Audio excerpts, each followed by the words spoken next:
नमस्कार दोस्तों। सबका स्वागत है। आज बाय फेस वीडियो बनाने की कोशिश कर रहा हूँ। तो उम्मीद करता हूँ जब ये फ़ेस टू फेस वीडियो आप लोग देखोगे तो आप लोगों को समझ में आएगा कि मेरा माइंडसेट कहाँ प्लेस्ड है और किस तरीके से मार्केट में क्या होने वाला है, आपको सब कुछ समझ में आ जाएगा। मैं आपको कुछ हिंट दूँगा, जाके स्टडी करना। जब जाके आप स्टडी करोगे तो आपको भी समझ में आ जाएगा कि मेरा माइंडसेट क्या कह रहा है। तो कुछ उन जो भी मैं आपको हिंट्स दूंगा, उन हिंट्स को ज़रा ध्यान से समझना इस पूरी वीडियो के अंदर। तो पहला हिंट ये है कि एफआईआईज़ कभी भी अपनी फ्यूचर की पोजीशंस को लॉस में क्लोज़ नहीं करते। तकरीबन उनकी जो पोजीशंस हैं मेरे हिसाब से वो 85,000 के आसपास बन चुकी हैं। उनकी कोई भी लॉन्ग पोजीशंस इस वक्त नहीं है। दूसरी चीज़, और शॉर्ट पोजीशंस बहुत सारी हैं, बहुत सारी मतलब 85,000 के आसपास है। तो यहाँ पर जो लिक्विडिटी का खेल है वो आपको समझना पड़ेगा। मतलब लिक्विडिटी मतलब कि रिटेल ट्रेडर जब तक फुल बुलिश नहीं होगा, भर के बुलिश पोजीशंस नहीं बना लेगा, तब तक एफआईआईज़ अपनी बंदूकें रिटेल ट्रेडर पर नहीं चलाएगा। ये समझने वाली बात है, ठीक है। तो ये अगर आप समझ गए तो जो भी मार्केट पिछले 5-6 दिन या 7 दिन जो भी एक कंसोलिडेशन जोन में फंसी हुई है ना, जब तक ये क्यों फंसी हुई है, ये मूव क्यों नहीं आ रहा, ये लिक्विडिटी गेम का ही कमाल है। तो मैंने आज अपने फ्री टेलीग्राम चैनल पे एक लास्ट पोस्ट जो डाला हुआ है उसमें मैंने आपको दिखाया भी है रिटेल ट्रेडर किस तरीके से लगातार 2 दिन से बुलिश होता जा रहा है।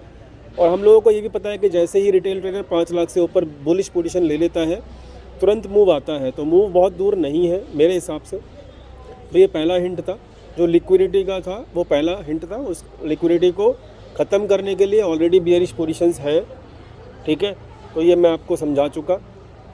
दूसरी चीज़, और याद रखना, एफआईआईज़ कभी भी कोई सी भी पोजीशन हो उसकी, चाहे वो बुलिश हो चाहे वो बियरिश हो, मैं एफआईआईज़ को पिछले 5 साल से फॉलो कर रहा हूँ। याद रखना, पिछले 5 साल से फॉलो कर रहा हूँ। तो मैं जानता हूँ कि किस तरीके से एफआईआईज़ अपनी पोजीशंस को काटते हैं, किस तरीके से एफआईआईज़ अपनी पोजीशंस को लॉस में भी होल्ड कर लेते हैं। और मैं जानता हूँ किस तरीके से एफआईआईज़ जो है लोगों को ट्रैप करते हैं। तो मेरा जो एक्सपीरियंस है उसके बेसिस के ऊपर मैं आपको बता रहा हूँ केवल, ठीक है। तो ये हो गया पहला हिंट। दूसरा हिंट कि इस वक्त जो विक्स है, इंडिया विक्स, वो 12.74 पे क्लोज़ हुआ है, ठीक है।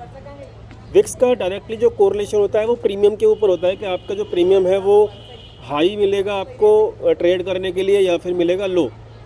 तो जाके ज़रा चेक करना इस वक्त जो मंथ एंड के जो फरवरी के जो पुट के प्रीमियम है वो कितने हैं, कैसे हैं। मार्च के जो पुट के प्रीमियम है वो कितने हैं, कैसे हैं, सब समझ में आ जाएगा आपको, पूरी कहानी समझ में आ जाएगी। कॉल के कैसे प्रीमियम हैं जाके ज़रूर एक बार चेक करना।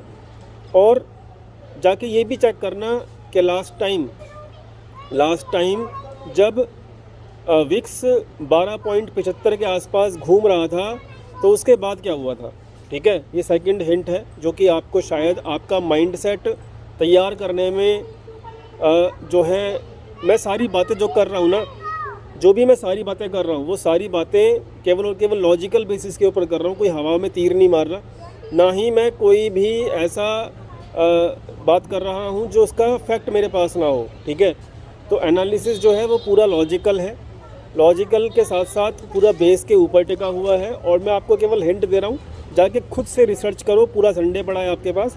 तो बस इतना ही है। 12.74 के विक्स के अंदर प्रीमियम कितने कम होते हैं और मूवमेंट कितनी बड़ी बड़ी होती है ज़रा चेक करना। पुट साइड के प्रीमियम चेक करना, कॉल साइड के प्रीमियम चेक करना। और पिछली बार जब 12.74 12.74 जब विक्स आया था पिछली बार, तो मार्केट ने उसके बाद कैसा रिएक्शन किया था, खुद जाके चेक करना। मुझे यहाँ पे कुछ दिखाने की ज़रूरत नहीं है, आप रिसर्च कर लोगे तो आपको शायद सब कुछ समझ में आ जाएगा।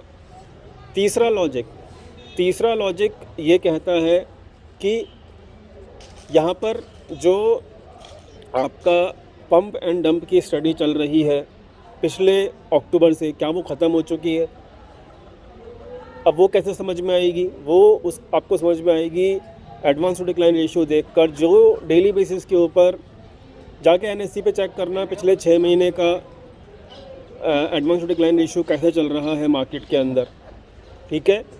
और इस महीने का भी ज़रा चेक करना, मेरे पास तो पूरा रिकॉर्ड रहता है, तो आप खुद जाके चेक करना। ये आपको तीसरा हिंट है, तीसरा रिसर्च आप करना, आपको कुछ समझ में आ जाएगा कि क्या पंप एंड डंप जो भी रिटेल ट्रेडर के अगेंस्ट में बड़ा प्लेयर कर रहा है, क्या वो ख़त्म हो गया है। ठीक है, मैं यहाँ पे कुछ भी आपको व्यू नहीं दे रहा, आपको खुद समझ में आ जाएगा। ये सब जो हिंट जो मैं आपको दे रहा हूँ ना, इन सब हिंट को, इन सब रिसर्च को आप करोगे खुद से, तो आपको स्टडी करने में आपको खुद समझ में आ जाएगा। ठीक है, तो ये तीसरा हिंट है, जाके ज़रा खुद मतलब करना इस चीज़ को स्टडी, और ये आपको समझ में आ जाएगा पूरा का पूरा। ठीक है, चौथा हिंट भी देता हूँ।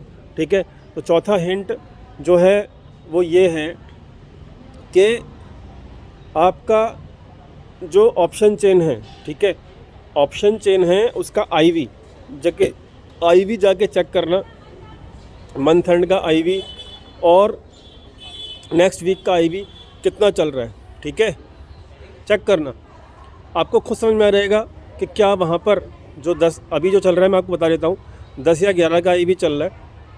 ठीक है, और वो 10 या 11 का जो आईवी है ना, वो क्या करता है, इसको बैक टेस्टिंग करना।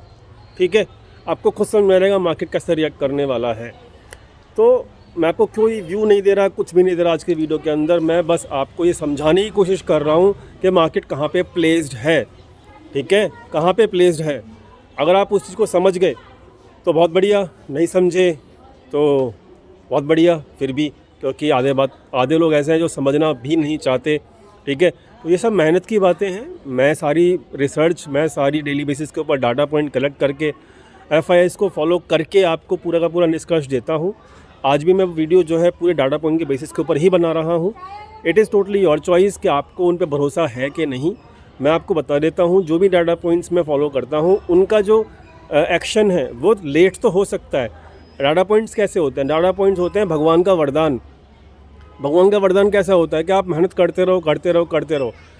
अगर आप सही डायरेक्शन में मेहनत कर रहे हो तो भगवान के घर में देर तो हो जाती है थोड़ी सी, लेकिन अंधेर नहीं होती, उसका फल ज़रूर मिलता है आपको। ठीक है, तो डाटा पॉइंट्स वैसे ही हैं। डाटा पॉइंट्स पिछले 1 हफ्ते से बियरिश है, लेकिन बस थोड़ा लेट हो रहा है।